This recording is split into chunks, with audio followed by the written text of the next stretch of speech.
When I first got into wine merchants' lists were dominated by Bordeaux, Burgundy and German Rieslings.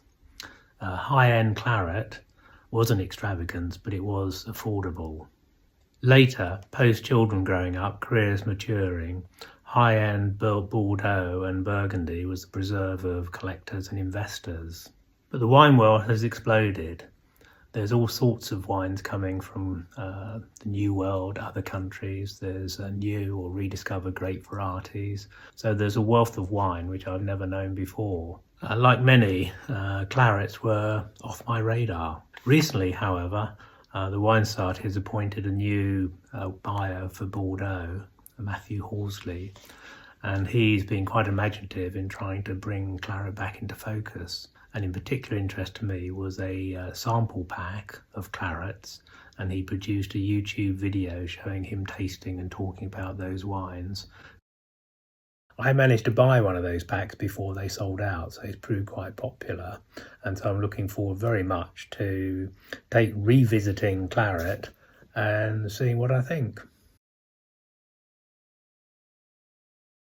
We tasted the packs in 2-3 wine tranches, first blind and then alongside Matthew's tasting video. As you can see, the wines come from different vintages and different assemblage of the different grape varieties. The idea is not to have a consistent wine from year to year, as in non-vintage champagne, but to make the best wine possible in a given year's conditions.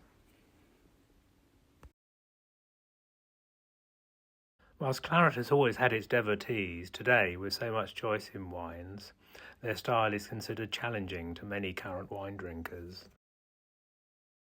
This is not helped by their age-worthy qualities, so they can often be sold and drunk before softening.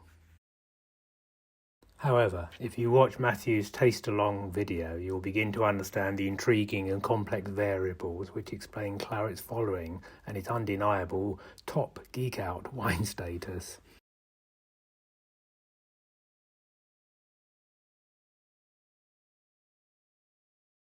I mentioned earlier that Claret can be considered challenging, and this leads on to a bit of a discussion about, when considering wines, the aspect of quality and style.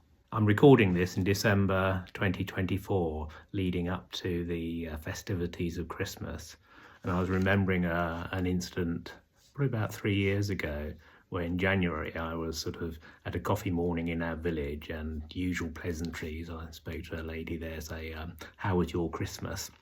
And there's quite a hesitation before she came back with the usual thing like too much food or whatever.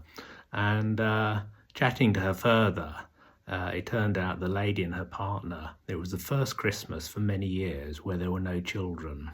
So they decided to lash out and buy really expensive wine to have our Christmas lunch. And I said, well, did you like it? And she said, no, we didn't. It was very disappointing. So I said, what wine was it? And she said, it was a Barolo. Now, this is one of these things where I sort of think, well, this is the key thing about style over quality.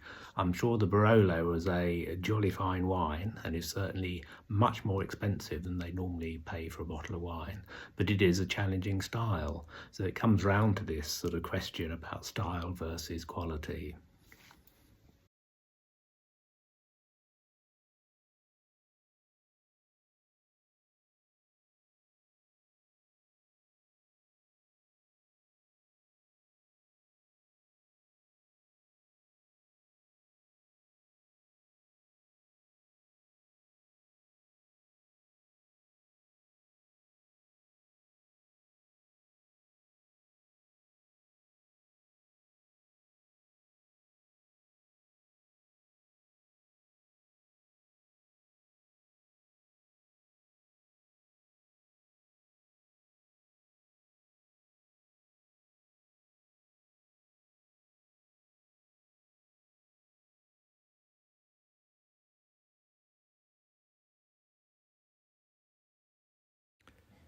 So that's the end of this slightly unusual video. Back to the normal format for the next one. Until then, keep swirling, stay curious, and cheers.